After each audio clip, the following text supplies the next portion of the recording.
Okay, like we're live. Okay, so I guess today we wanted to talk about the progress that we've made in the last week. So has everyone gotten a chance to see the meeting agenda online? Nope, it was locked. Nope, it was locked. It was locked. Oh shoot. Okay. Yeah. So I sent you. I think that was So I sent you. could you repeat that? Sorry. Oh, I Oh, sent you a message about it, but but I don't know if you ever unlocked it. we ever unlocked it. Okay. Hey, Mark, I yeah. think Hey, Mark, I you think got you it got on it your on your Well, yeah, like I guess that was on me, but I think even without the meeting agenda, we can sort of cover. I guess what we should do today is do like a Can you round post robin. it in the group chat real quick? Yeah, I can. Let me just, yeah, I'm gonna try to figure out what the problem was, because And I don't think the I echo's don't think on the the actor's mic. on the I think I could have had the It's echo. definitely It's on the definitely on the queue. Is it on me? It may be. It may be. Okay. Yeah, the echo's coming. Yeah, the echo's coming. Okay, hold on. Then I'm going to, in a second, I'm going to mute myself so that we can enable conversation here. But first, sharing is on. We can edit. Oh, that's what it was. Okay. So. Looks like Looks like we oh, you're back. you're back. And okay, does everyone see that? What am I supposed to be seeing? The meeting agenda. It's on the group chat. Yep, I see it. I see it. Okay, cool. Yeah. The other guys weren't able to edit it because I had it like locked for people with the link. But basically, in the future, we can have a meeting agenda like that where we can all just like list what we're going to talk about beforehand, and then we could stick to the plan. But since this time it got locked, I think we should just like do what we did last time, where we have a round robin from each team. So I guess we could begin with the Seattle Pacific team. Like, how have you guys been progressing over the past week? Well, for my project with the vocational adaptations, I think I'm pretty well on track. We printed a Phoenix hand at 145%. We were thinking about using that for a base model for the different adaptations we wanted to add, but I ended up going with the flexi hand instead. So here's a palm of that we printed overnight. So I'm planning on using this to design around for the attachment mechanisms. So if I could step in real quick, Justin, just a little bit of context. Two things. One thing is I think I would like to encourage everybody, if you haven't, take a serious look at that Phoenix hand. It's pretty great. I'm super impressed with it. The only reason we're not going with it is because it's a little bit. It's so dynamic right now that to design around it would be infeasible. The other thing I kind of want to caveat is what Justin was just holding up. It is not. It's actually a little bit problematic too, potentially. It's not actually the flexi hand. That is something that we're going to be releasing soon, which is a parametric version of the flexi hand. The flexi hand was originally done in Mesh Mixer, but over spring quarter I had a student redoing the flexi hand in SolidWorks. So it's SolidWorks, so it's not Fusion 360, which is a drag, but it's a parametric version of the flexi hand. Sorry about that, Justin. I just wanted to provide a little background on that. But yeah, basically, my goals for this week are to create a CAD model of the attachment mechanism for the hand. So that's where I'm at with my projects. Yeah, and then I'm working on the transradial prosthetic, and we've been finishing writing the specifications, and those should be done tomorrow. And then I've just started working on the finger CAD models today. So yeah. So that's what it is. And it looks like we have a question in the group chat. Adam, were you planning on releasing the CAD files or just the STLs? No, I'll be CAD files. Absolutely. I just the only reason we haven't done yet. Oh man, sorry about that. I give it to you. There you go. I didn't know you could do that, Mark. No, we'll be releasing all of that. The only reason we haven't actually built the whole thing. We also created some new fingers, and I'm thinking about redoing the dog bones instead of the dog bones are kind of hard to put in. I'm thinking about redesigning them so they're basically dart shaped. So if you think about like a fishhook barb. I'm thinking about redoing the flexible hinged components. Hang on a sec. We have this draw component here. Let me try that out. So, anybody know how to do draw? Last time I tried to use it, it was intensely laggy. Okay. Well, maybe I'll. But anyway. Basically, the idea is instead of right now, if you look at a flexi hand, it's a dog bone. It's got a ball at the top, a round ball at the bottom, and a stick in between. I'm gonna redesign it so that it's got a stick, and then basically like an upward pointing arrow, so that when you insert it in, those upward pointing arrows will engage on features that are overhanging, and it'll engage on that, and it'll keep it from pulling out instead of using the round things, because the round things have been a real nightmare to insert and they tend to pull out. So anyway, I may fix that before I release it, or I may go ahead and release it in a preliminary version. But I can put it out there. I mean, if you want it now, I'll email it to you. So Adam, real quick, are you casting those or are you printing them with Filaflex? Printing them with Filaflex. Okay, I'm not sure how sharp-cornered you'll be able to get that. I always thought it was pretty hard to print, but it's actually been. I was quite cautious about it early on, but after messing around with it, I mean, I have a printer dedicated to making Filaflex. That's the only way to do it, and so we set aside one of our PrinterBot Simple Metals, these $500 printers. We modified. I printed one of their 3D. They have a gear drive system you can buy, and so I printed their 3D printable extruder to make it possible to print with the Filaflex. I just bought, and Barrett on the horn? Is he there in the lab, guys? No, I think he was helping someone move or something. Okay, so one of our students is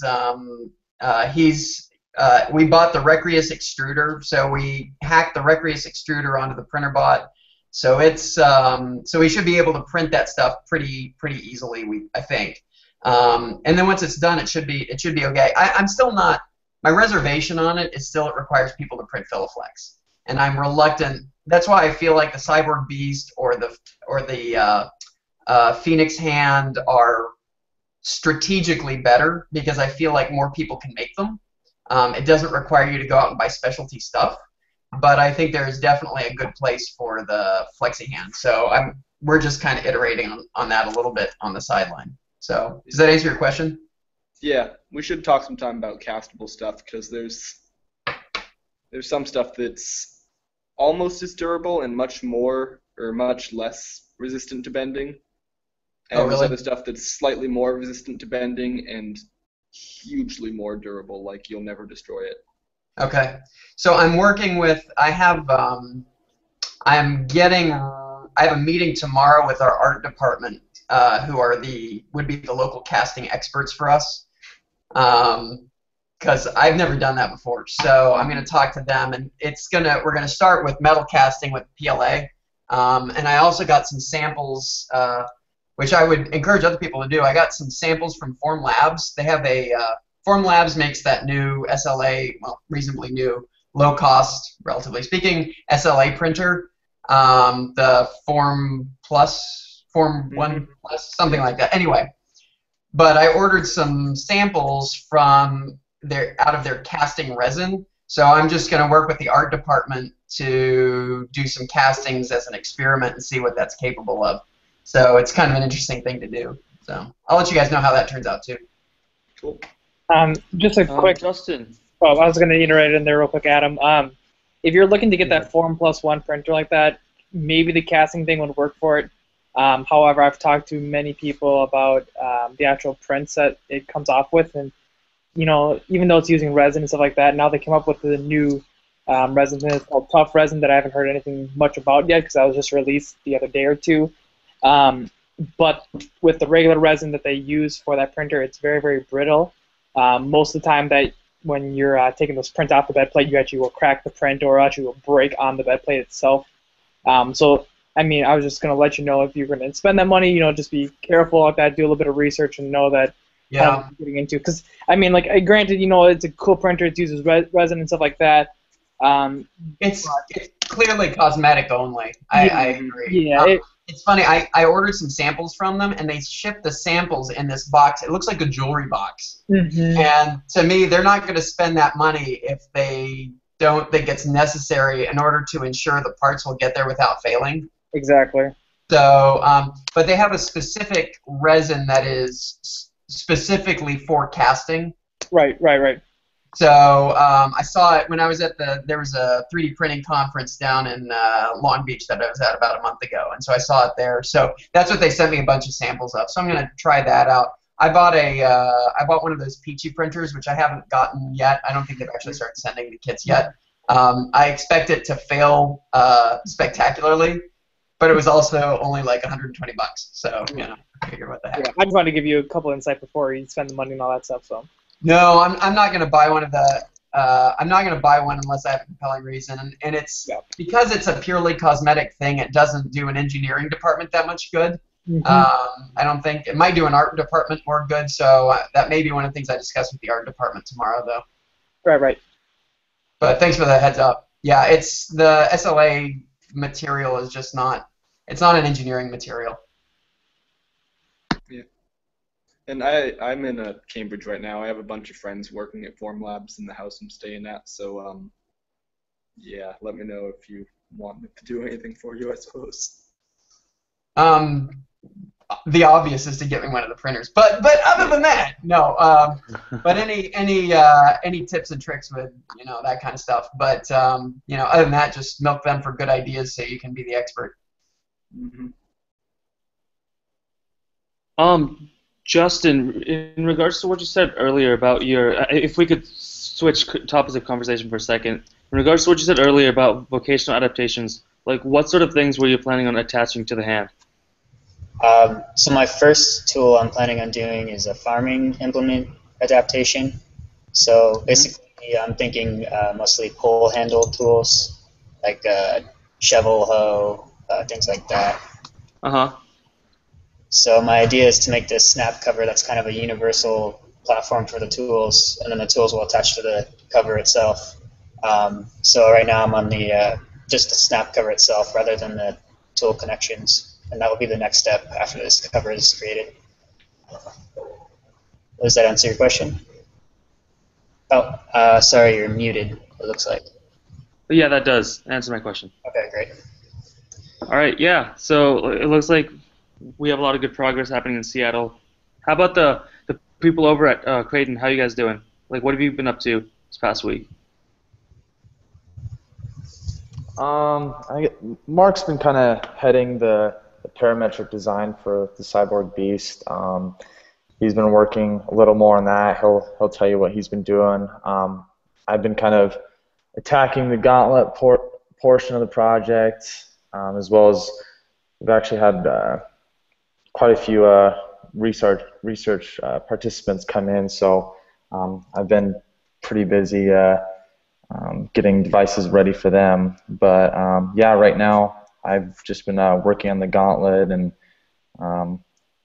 seeing if we can find a tensioning system that's easy to print. We might just stick with the block on the top and put the screws in the back, but that's just kind of something we're still exploring right now. Yeah, so I guess I'll lead off with that. So every week we're releasing a new part of the hand that we've been working on, so we kind of tackle one piece at a time with that. The first week we were doing the palm, and then the second week Adam tackled the gauntlet portion of it. And then this week currently right now, which I'll be making a post about that on Fridays, we're tackling the fingers and the phalange part of it, kind of keeping the whole shape, the ergonomical shape of the whole entire hand, as you can see with the gauntlet and the palm, kind of keeping that whole kind of rounded, sleek-looking shape downstream line to the phalanges and to the fingers and like that, instead of keeping them boxy like they used to be, something like that. So that's kind of what we've been doing, that whole part there as well too. We've been fooling around with potentially seeing how bearings work. I know this is something that we did a long time ago, but we're looking into doing it now because now we have the power with Fusion 360 to keep everything parametric. So that's something that we've been doing as well too, kind of seeing how things are going and printing wise. And we've been printing up a couple of prototype stuff as well too, for functionality and seeing stuff like that and seeing how things route cable wise on that. A lot of stuff that we've been printing up has been with the Ultimakers, as those are stronger printers like that with the support consistency like that. We don't have to really worry about the supports filling up in the holes and stuff like that. Most of it's just plug in and play like that. So that you'll see a huge update with that kind of stuff going on Friday. So that's kind of what we've been working on this past week here. So Mark, I don't know what you're planning on doing for bushings, but we did when we were doing another turn on the Falcon hand during spring.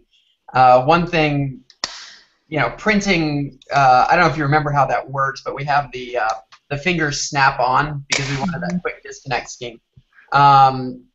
Making round things is problematic. What we ended up doing was, and this was a recommendation someone made in some random thread a really long time ago, and I thought it was really smart. But we used, basically we print something that is kind of mostly round and hope for the best. But what we do is we cut off Bic pens and use the body of a Bic pen, slit it down the side, and we snap that over the post. And we use that as that nylon body as a bushing. It makes for a very slick surface, and it rounds out anything that wasn't rounded printing. And it works pretty well because it's it's a controlled manufacturing process, so they're pretty reliably sized. So it's one of the things that I hope to do this summer. I don't know if we're going to have time or if I'll have time or who, but one of the things I'd like to do is experiment with taking the Phoenix hand and trying to modify the finger attachments for the Falcon snap-ons, and that's what we're going to do. But we found that to be an effective solution for low cost and available bushings. Yeah, we're kind of looking at everything like that. That's a good point to bring up like that. I mean, one that's a super low cost and easy access to do all that kind of stuff too. But this is just for testing and prototyping purposes like that, saying like, does it really make a difference? If so, how much of a difference? And if it's if it's a 2-3% difference, it's not really worth spending the extra money for most people to get all those parts and stuff like that. It has to be some kind of significant difference in research findings that should make it worthwhile to do all that kind of stuff. So it's gonna be I won't say a long process, but it's gonna be a process to kind of go through everything and see if it's worth doing it. If it is worth doing, how can we do it as cheaply, inexpensively as possible? I guess that's the best way to say it. So that the hand can still be printed by anyone on any machine and assembled by anyone of all skill type. And I think that's kind of the main issue that a lot of people have with hands now is, a lot of the hands, as we keep going with new technology like that, it's harder for people to assemble it because it's more parts required, or it's more tedious stuff to print and a lot more fail prints and stuff like that. Maybe some printers aren't dialed up and tuned regularly and stuff like that, so that the quality of the prints aren't exact and stuff like that. So that's kind of like you said, that's kind of the hard thing with printing holes in general. We haven't really had an issue with that with the Ultimakers, as we've tuned them up pretty well and kept up with the maintenance and everything with them. So we usually can just print and pop in a bearing right there and it's slick and be a perfect fit almost every single time with that. But again, that's with our lab, and we tune them every other day or weekly at least. just to make sure they're all up to date and all that stuff like that. But you get those people who just have a printer laying around like that, or even like, as you know, like the Prusa i3s, where they're using tons of bolts and nuts and all that stuff. And granted, once you get them, tuned up, they can be good like that. But as they start printing, they rattle around, the bolts get loose like that, and the print's quality just goes all to crap. So it's a process to see where's the balance of how well we can make the product, but also make it so everyone can keep printing it and keep using it. So. Can you, Justin? Can you comment specifically, for instance, on the Phoenix hand, how you and Sarah as well, the addition of that Whippletree box? Can you comment on how you feel like that played into the complexity of printing and assembly? Well, that's the first hand that we've ever created, so we don't have experience from other hands. But the Whippletree was a little troublesome to string up. The actual printing wasn't too troublesome though. But tying it off correctly took a little bit of, because you have to space it out to the right distance for the fingers, because each two fingers are strung together with the same string. So that was a little bit difficult, but we got it eventually. Anything else you wanted to expand with that, or? No, I just kind of context. If you don't know what the Whippletree mechanism is, it's a mechanism that exists to balance out fingers and make for a dynamic grip. It's a good thing to look up. It's a pretty cool mechanism.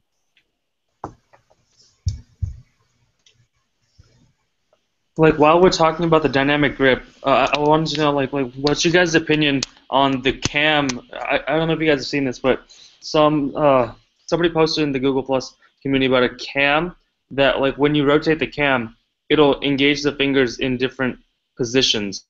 So, for example, if you want to just close like the index and the thumb, then like you rotate the cam by 1/4 degrees, and only those two fingers will have the sufficient tension to move. Just like, what do you guys think about that? I think it's a interesting design, to say the least. I think the functionality is there, and I think it would be cool to use like that.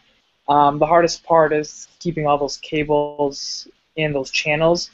As you move and stuff like that, and turn and stuff like that, obviously things are going to slip off like that. So it could be more of a hassle. It'd be something that you have to give it to someone and have to use them day-to-day basis and stuff like that.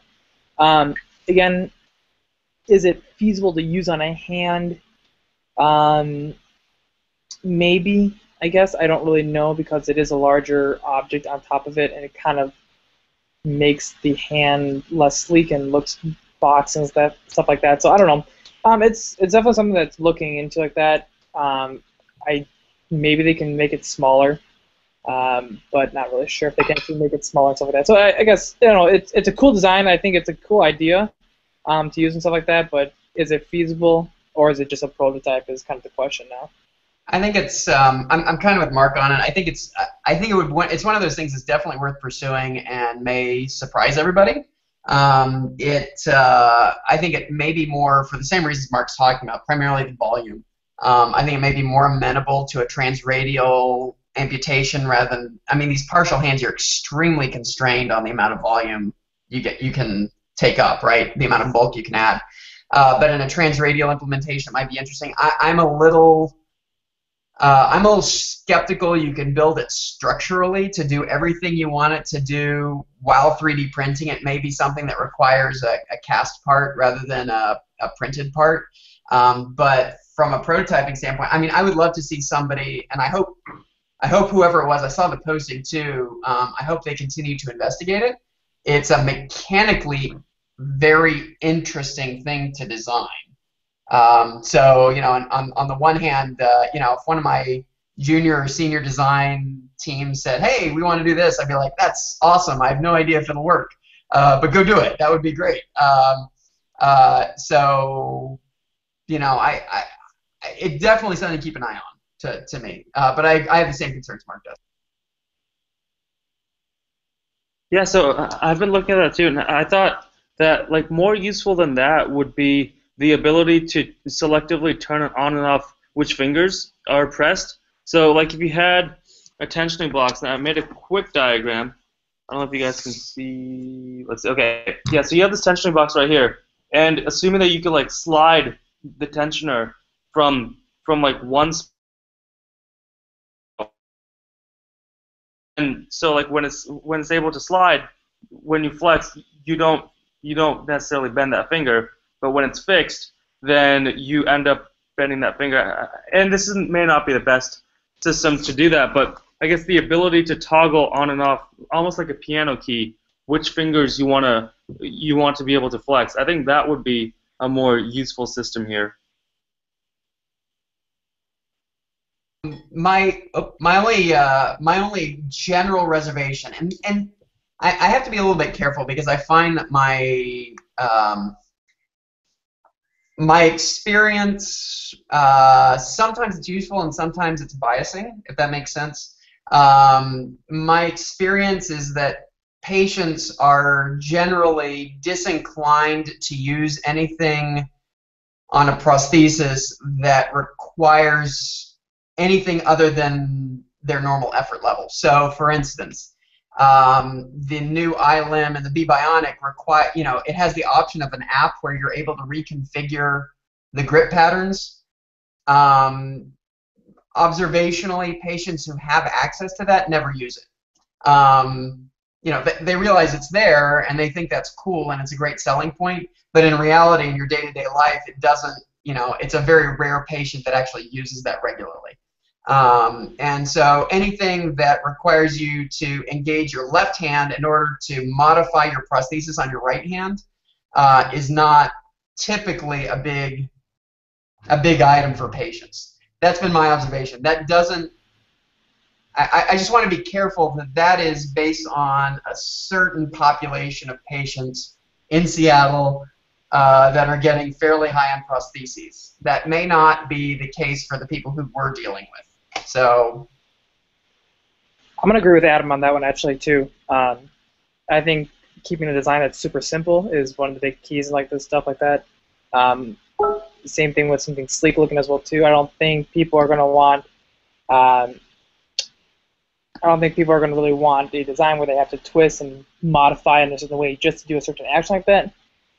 If you really, when we think about it, I guess we can kind of relate it to like a smartphone like that. When you think of how many applications we can put on a smartphone, how many applications we use daily. Maybe that's 2 or 3, maybe 4 applications daily like that. So they're going to limit all the modifications all down to something very simple that they're going to use, which then they can limit down even further. Same thing.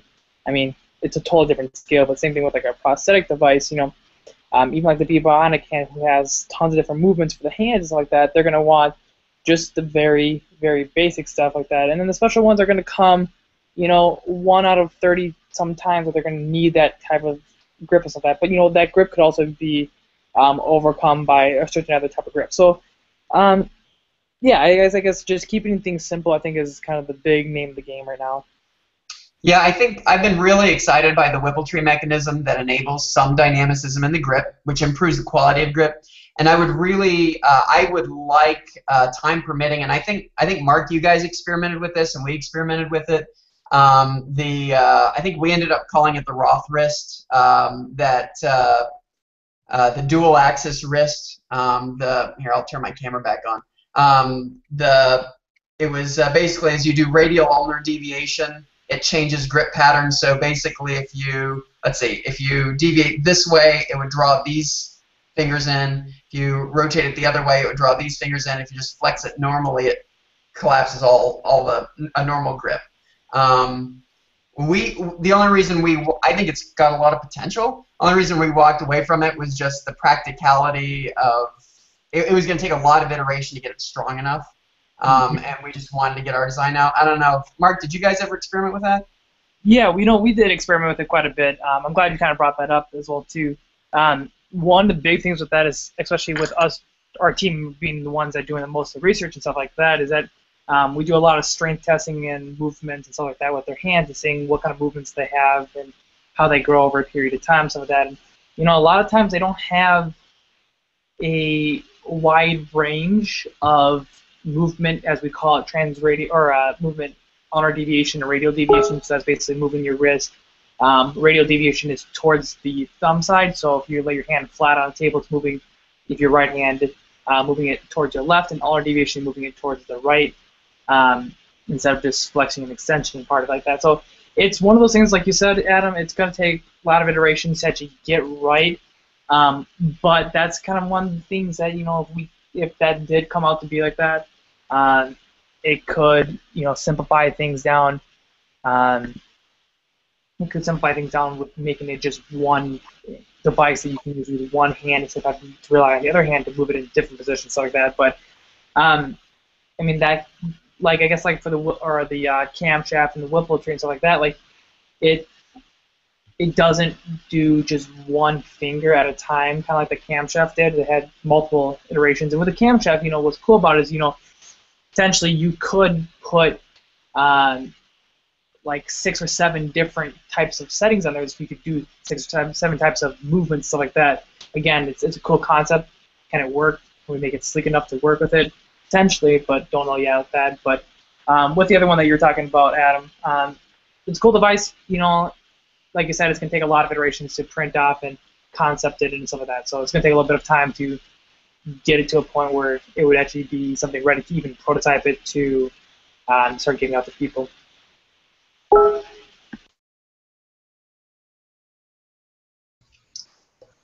I'm not sure where Dr. Arabian went off to, but yeah, we'll talk about that more, I'm sure, when he comes back. So as for the... Oh, there you are. Sorry, Dr. Arabian, you still have your camera on. So.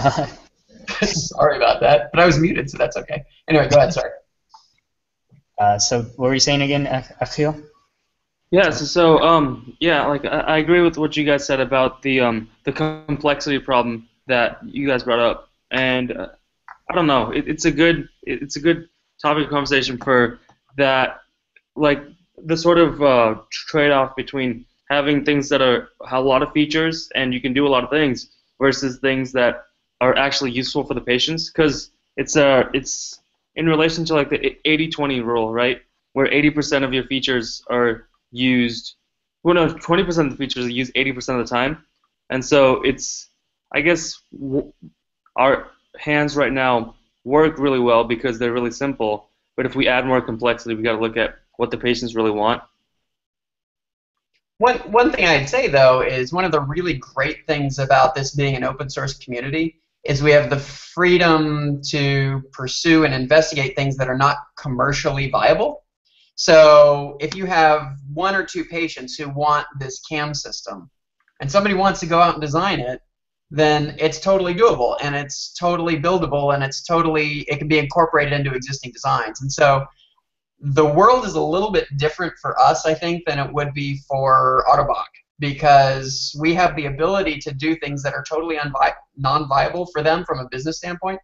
So just because it's only viable for 20% of the population, if that's the case, Autobach's not going to do it. But we can, and I think that's, to me, that's one of the really cool things. And so, going back to Mark's point, say, about the radial ulnar deviation limitations of patients, I agree. I think some of that, as an example, I think some of that might be a learned behavior. I actually worry a little bit about prolonged use of the e-NABLE hands because it's effectively a wrist brace. So you are immobilizing radial ulnar stabilization. So if you had somebody who genuinely used this day in and day out, you're actually weakening potentially. This would be a question for an OT. So you might have somebody who can answer this, but this would be a potentially negative effect that you're removing the engagement of stabilization muscles. And so what I wonder is strategically, if you have this radial ulnar deviation functionality,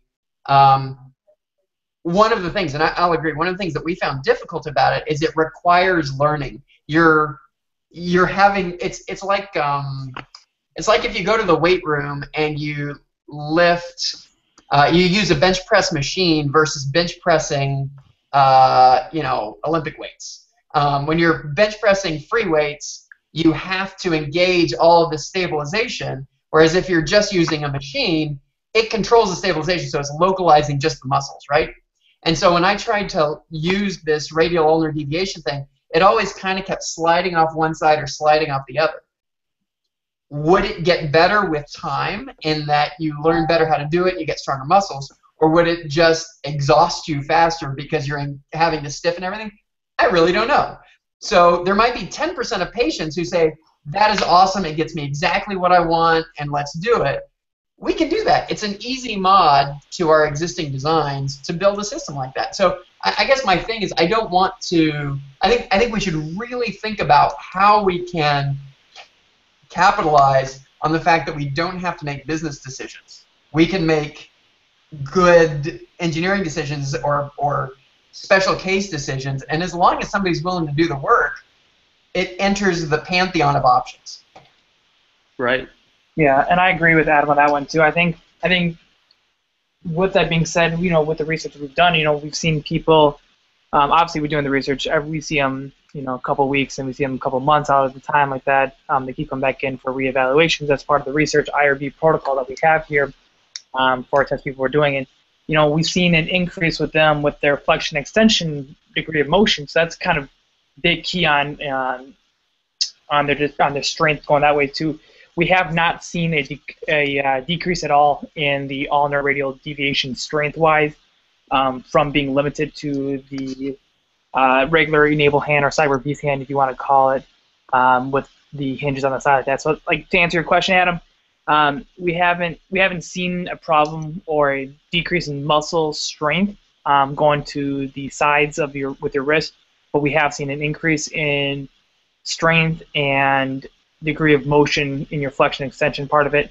And one of the reasons why that we haven't seen, or one of the reasons why most people or most children and adults won't have most degree of range of motion going to their ulnar or radial deviation is because of scar tissue or any kind of fat that builds up there in that wrist compartment area.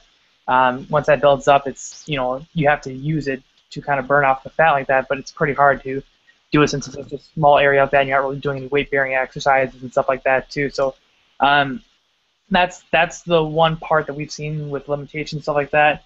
And then my other point, and I wanted to see what your thought about this, Adam, is that as we continue to do new designs and we continue to keep prototyping new stuff and making stuff better and stuff like that, do you think, since there's such a small population for people who would want that, ulnar radial deviation part of it, do you think that would become outdated or stuff like that because there's not many people using it, not giving us so much feedback, to say the least, that it's hard for us to keep updating stuff like that. So, and like you said, I think you answered part of it as well too. Is that this can be just a simple attachment in a way that we can just slip right on, and it can be modified to using that kind of stuff like that. So maybe that's the way to go with it. That it's it doesn't actually require a whole brand new device. It just requires that little piece there to make the adaptation to the device and stuff like that. So I don't know. Maybe you want to touch up based on that. Yeah, I mean, I think that goes specific. I think that goes really generally to the kinds of things that all of us are doing this summer, notionally, is that it's better for us, and this is why we always called the Falcon hand an engineering test bed and not a new hand. I'm reluctant really to release to create a new hand because honestly, there's a hump you got to get over, to get people using it or whatever it is. It's a lot more valuable, I think, to produce modifications that are drop-in replacements to existing hands. So to whatever extent we can work off of reference models. The Raptor, as much as I dislike a lot of the structure of the Raptor, it's being printed a lot. So if you make something that engages on the Raptor, it's going to reach out and touch a lot more people. Right. And that's just statistics. So, I think that just goes to the sorts of engineering decisions you make, and this goes to what Justin was talking about before. Do we use the Phoenix hand for our baseline, or do we use the Raptor, or do we use the Flexi hand? Now, when Justin and I were talking about it, the only reason I pushed for the Flexi hand is the community we're working with is a refugee community, they have outright rejected the Raptor. They said it is not we are not interested in wearing Raptors. They said we might be willing to wear Cyborg Beasts, but in general, the Flexi Hand was the one that they liked best. It is the most anthropomorphic design. And so for us, the community we're specifically targeting, it made a lot more sense for us to work off of a Flexi Hand design than it did anything else. But that was an artifact of the community we're working with. That's not a judgment on the rest of the e-NABLE community. Right, and I think the community that I've been working with, the kids at Shriners Hospital, they really enjoy the Raptor because it has like the superhero look to it. You could print it in the superhero colors, and so it engages their imagination, and so that feature appealed to them even more so than the functionality or the anthropomorphism of the Flexi Hand. An interesting question on that would be what the so one thing that is interesting is, you know, when we're fitting these, we aren't generally overseas. They're not generally being fit to kids; they're being fit to adults. So there's an element of that in there. And there's one kid. You know, this is not a statistical distribution, but there was one kid in particular where we did have exactly that type of response. It was he wanted a hand that was modeled on Ben 10, which is a kids TV show. But interestingly, his mom wouldn't let him wear it out of the house. That's what he wanted, but for her, she said, I don't want my kid to look funny, for lack of a better term, different, whatever it is. And so there's a really interesting social dynamic element going on there. What I'm curious about long term, and Mark might have some information on, but I know Akil, there's some one of the projects that you guys are doing down at Rice does a non-anthropomorphic hand, the one that makes them feel like superheroes. Does that get worn as long as, say, you know, is it perceived more toy-like? Does that make sense? Like, yeah. You know, does the mystique of it wear off faster than one that's more anthropomorphic? So if you fit 10 kids with, you know, the Iron Man hand and 10 kids with a hand that looks a little more natural, the Iron Man hand kids may be more excited at the beginning, but 1 month, 2 months, 3 months on, who's still wearing it? Because that's really the payoff strategically. And I don't have an answer for that. And I'm not saying there is an answer for that. I'm just curious about whether that might not be an issue.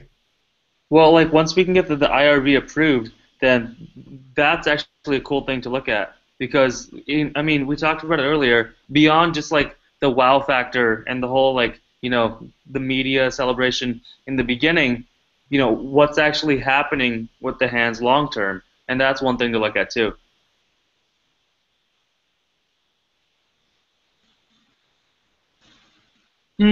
I think for us with Cyber Beast, I don't think we've had a problem with. I mean, let me go like this. We're mostly working with children and stuff like that, and that's why they love the Cyber Beast, obviously, because it's robotic looking like that.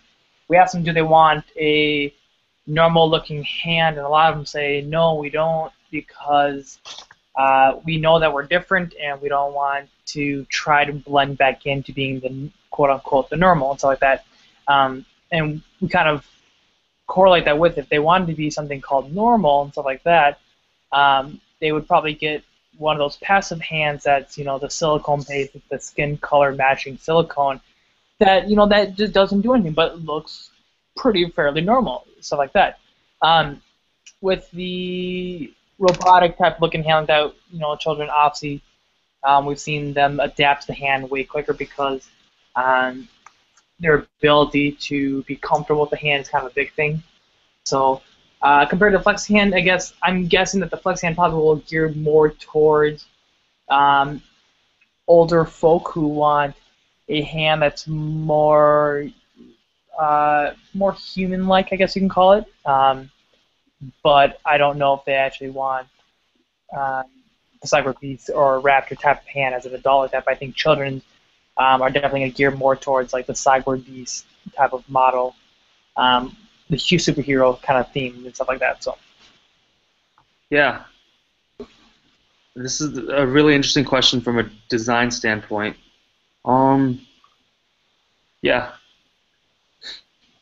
Was there anything else you guys wanted to talk about? Because before we leave, I just wanted to quickly share what I've been working on the past week. So, like, was there any other thing that we want? I don't have anything on this end. Neither do I. Okay, cool. So I'm just gonna touch up briefly on what I've been working on, and then we can call it a good session. So, this last week, like, I told Adam about this earlier, but like, both of my printers decided to stop working, and so I've been trying to fix them pretty much since Friday. And so I don't have a lot, but I have a couple of stuff, just an elaboration of a couple of stuff that we worked on last week. So we talked about like a ratchet design last week, and I think I was able to figure out a way to put it on the wrist. So I guess this breaks down to a couple of elements. So this is like the pawl right here. And if you imagine that this attaches to the wrist joint of the palm, like such, and then you got this ratchet device right here. So the pawl would fit inside the ratchet device, and then this is going to be this casing right here is going to be representing the gauntlet. So basically, all this is going to be on the wrist joint itself, and so what you have is that like when you rotate the wrist, you just have like regular motion around the gauntlet.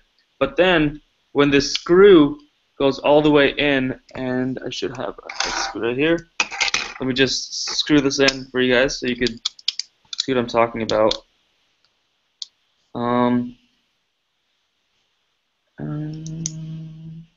Okay, so when the screw is in,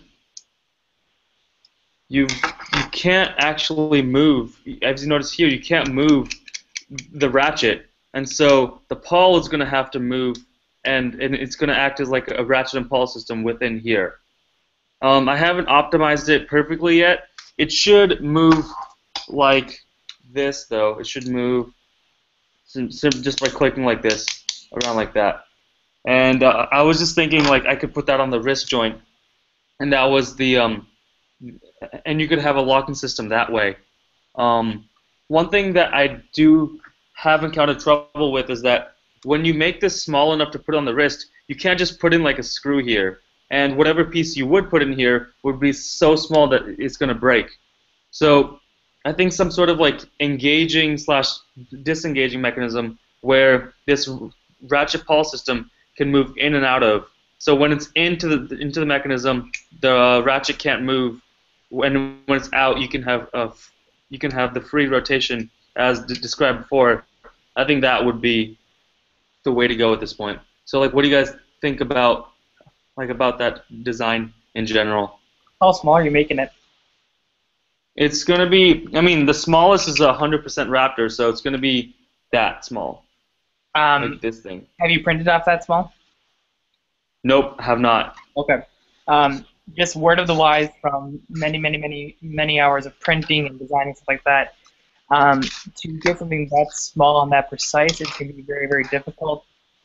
Your tabs are going to break off in that little ratchet component. Any kind of backwards torque on it is going to snap those tabs pretty much instantly. Even at 100% infill, it's good. I mean, I don't want to be a Debbie Downer, but I don't know if it's going to withstand the force that's needed for something. Right. I'm interested to see where how are you going to disengage it and engage it, kind of stuff like that, because I can tell you I don't think kids are going to want to carry around an Allen wrench or something like that to screw in a screw, or even a screwdriver to screw in a screw. I mean, most kids will want like a push button or a type of lever where they can just basically just tap it and then tap it again to release it or something like that. So like I said, like we talked about earlier, is the biggest thing is keeping something that's durable and reliable and strong, but at the same time keeping something that's very, very simple and sleek looking like that. So I'd say try bringing up something small with that and see how strong those parts are, because you may have a good luck doing that kind of stuff like that, but at the same time, also think about, you know, I mean, like I said, you have printer problems like that, but think of those people who are using printers, like I said earlier, like the Precise 3, which sometimes can get out of whack and out of calibration. How much calibration do you actually need to get this system working? If it's off by 0.1 millimeters, is that going to screw everything up, or is that still going to be able to make it work and stuff like that? So little smaller things like that is what we're facing every single day here in the lab, is trying to figure out, our lab printers are calibrated to top quality, if not even better, than some like Stratus printers and stuff like that, just because we know the ins and outs of all these printers and stuff like that. We've taken them apart, repaired them, done all the stuff like that to them. But we're kind of a select few people who have the knowledge and have done that kind of stuff like that, compared to people who just buy a printer, have it on the box, just want to print with it. You know what I mean? So Right. Yeah. I'd prototype it, test it out, go back to designing it, test it out even more, do strength tests, test it out even more at that, and find out a way to simplify it, I guess. And then I think once you do that, I think that it has some good potential to see where we could do with it then. Right. And and you bring up a good point. And in relation to what you said about testing, I think I've also been looking at how a way to test like my like routing system here. So I guess just a way to open and close it back and forth. And I came up with some sort of idea. So last year we had this guy who basically devised like a testing mechanism for a finger. So what he did was he put like a motor right here, and then he had the motor in like this, and then he just wrapped wire around the end. And so when the motor made a half rotation, the finger would come up, close, and then like he would rotate it half rotation back the other way, and that would cause it to close. And I'm wondering whether you can't just have something like that, where you have this attached to the back, and you just kind of put it in like this, and then when the finger closes, you have the hand would just come back like that. Obviously, it's not optimized, but I'm wondering whether we can devise a testing rig like that to test just our hands in general, just open and close it like 10,000 times, Mhm. Yeah. So those are pretty much the big things that I'm working on. Like, was there anything else that you guys wanted to talk about today, or we could probably call this a meeting then? I think we can call it good, but one suggestion I had for your tabs for the ratchet design, it might be possible to just see how you could redesign it to work at a small scale, and then it could be a different model for the larger scales, just so that it's durable enough for each scale. Because it might be different for the percent scales, a different design. Oh, okay. I see what you're saying. Yeah. All right, so you might not want to go with just one scalable model, but a couple different ones for the different scales. Yeah, that's interesting. I haven't thought about that yet. Yeah. But yeah, I like the idea of just pushing it out to let it spin freely. I think you should work with that. That sounds pretty cool. Rather than So that's my feedback. I don't really have anything else to say though. So. Awesome. Yeah. Thank you so much. Thank you guys for for showing up. This has been awesome. I guess I'll see you guys next week. Yep, sounds good. All right. Bye. All right. Bye. All right.